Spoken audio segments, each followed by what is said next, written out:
Assalamualaikum warahmatullahi wabarakatuh. Bismillah, alhamdulillah, wassalatu wassalamu ala rasulillah, amma ba'du. Bagaimana kabarnya hari ini? Mudah-mudahan semuanya baik ya.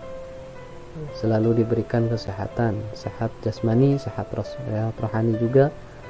Terlebih lagi dalam kondisi seperti sekarang banyak yang berjatuhan sakit gitu. Ada yang sakit flu, demam dan sebagainya. Mudah-mudahan kita semua selalu diberikan kesehatan, dan yang sedang sakit mudah-mudahan diangkat penyakitnya. Baik, dalam video pembelajaran ini insyaallah yaitu video pembelajaran mengenai mata pelajaran pendidikan agama Islam. Namun sebelum itu saya akan perkenalkan diri dulu. Nama saya Taufik Ramdhani, mahasiswa STI Sukabumi semester 5 di PAI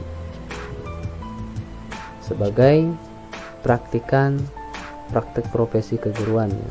Jadi untuk sementara waktu beberapa pertemuan saya akan mencoba terjun di depan anak-anak semua gitu, termasuk dalam pembelajaran ini menggunakan video ataupun via media elektronik lainnya seperti media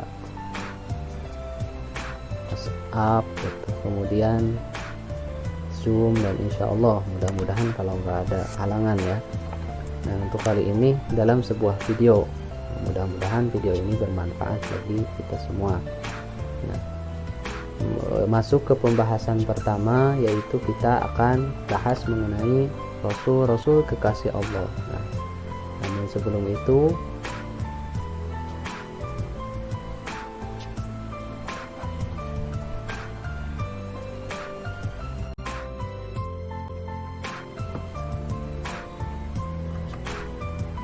insyaallah dalam pembahasan video pembahasan kali ini kita akan pelajari beberapa poin penting, yaitu tentang pengertian Nabi dan Rasul. Nah, apa bedanya antara Nabi dan Rasul? Kemudian mengenai pengertian iman, pengertian imannya, iman kepada Rasul Allah. Dan yang ketiga yaitu mengenai sifat-sifat wajib bagi Rasul Allah.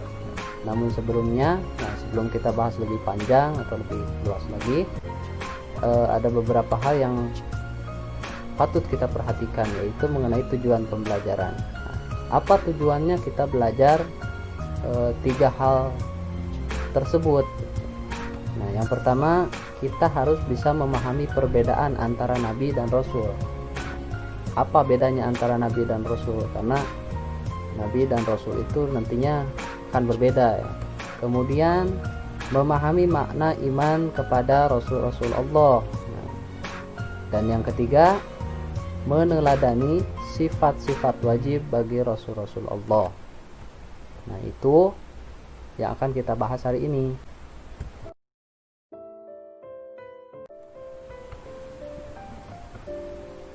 Kita ke pembahasan yang poin pertama, yaitu mengenai pengertian Nabi dan Rasul. Nah, apa sih bedanya antara Nabi dan Rasul? Nah, Imam Ahmad meriwayatkan hadis yang diriwayatkan dari Abi Dzar bahwa Rasulullah Shallallahu Alaihi Wasallam saat ditanya tentang jumlah para nabi, ketika itu Rasul ditanya jumlah nabi itu ada berapa,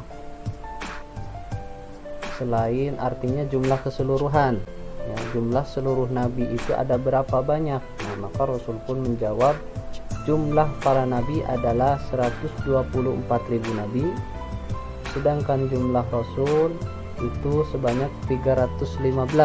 Bahkan ada pula yang mengatakan 313, ada pula yang mengatakan 312. Nah, sementara Imam At-Tirmidzi meriwayatkan hadis dari Abi Dzar juga ya, menjelaskan bahwa Rasulullah menjawab jumlah nabi itu sama tadi seperti yang tadi dikatakan, yaitu 124.000. sedangkan jumlah rasulnya yaitu 312. Nah, jadi banyak sekali pendapatnya. Jumlah nabi yang mendapatkan gelar ulul azmi, nah di antara beberapa nabi, di antara banyak jumlah nabi yang disebutkan tadi ya, ada nabi-nabi yang memang dikatakan nabi pilihan, yaitu yang mendapat gelar nabi ulul azmi. Nah, yaitu ada 5 orang nabi yang kita kenal dengan singkatan mimim, atau bisa dibalik juga dengan singkatan mimin, tapi yang lebih enaknya mungkin mimim ya, yaitu Nabi Nuh, Nabi Ibrahim, Nabi Musa, Nabi Isa, dan Nabi Muhammad alaihi wassalatu wassalam. Nah, itu kelima nabi yang mendapat gelar spesial, artinya mendapat gelar ulul azmi.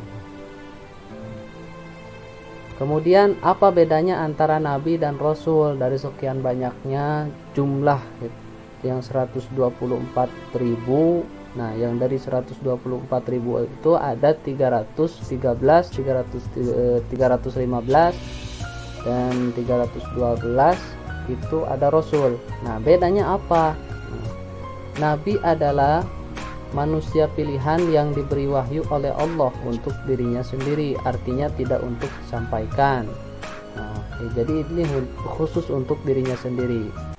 Sedangkan rasul sendiri mempunyai pengertian, yaitu manusia juga, sama ya, manusia seperti kita, manusia biasa, tapi manusia pilihan tentunya, yang diangkat sebagai utusannya untuk menyampaikan wahyu-wahyu dari Allah. Nah, jadi bedanya ini.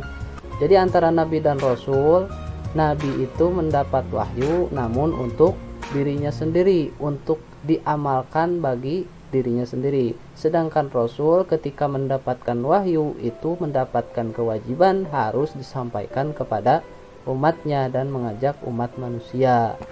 Nah, jadi itu perbedaan antara nabi dan rasul. Baik, selanjutnya. Nah, pengertian iman kepada rasul-rasul Allah. Nah, sebelum kita bahas lebih panjang apa makna pengertian iman kepada rasul, nah, alangkah lebih baik kita ketahui dulu makna imannya. Nah, apa sih makna iman itu sendiri? Nah, secara bahasa makna iman berasal dari kata al-imanu, artinya percaya, atau amana, percaya ya.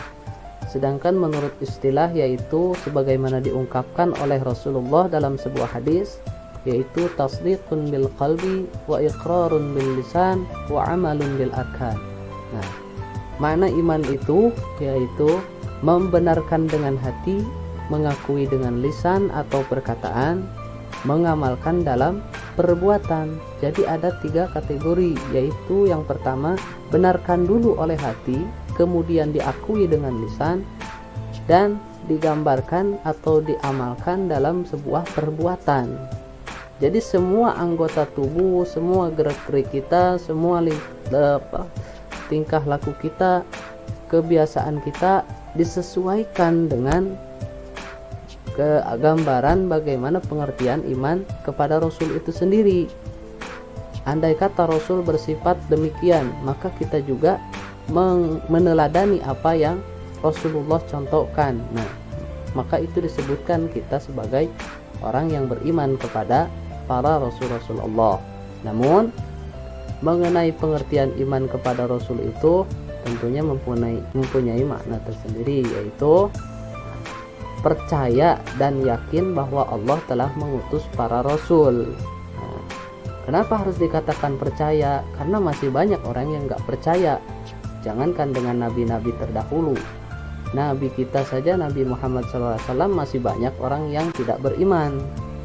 Padahal sudah jelas, bukti-buktinya sudah jelas, bukti nyatanya sudah ada, sudah nampak. Setiap perkataan perbuatannya sekarang sudah mulai terjadi dan sudah mulai terbukti. Nah, jadi kita harus yakin dan percaya dulu. Nah, kenapa tujuannya Allah mengutus Rasul? Yaitu untuk menyampaikan ajaran-ajaran agama. Nah, ajaran agama itu ya untuk keselamatan manusia di dunia dan di akhirat tentunya. Karena mengimani Rasul-Rasul Allah merupakan kewajiban hakiki bagi seorang muslim. Nah, barulah dikatakan seorang mukmin ketika orang tersebut sudah beriman. Perintah beriman kepada Rasul sudah Allah abadikan dalam surah Al-Baqarah, yaitu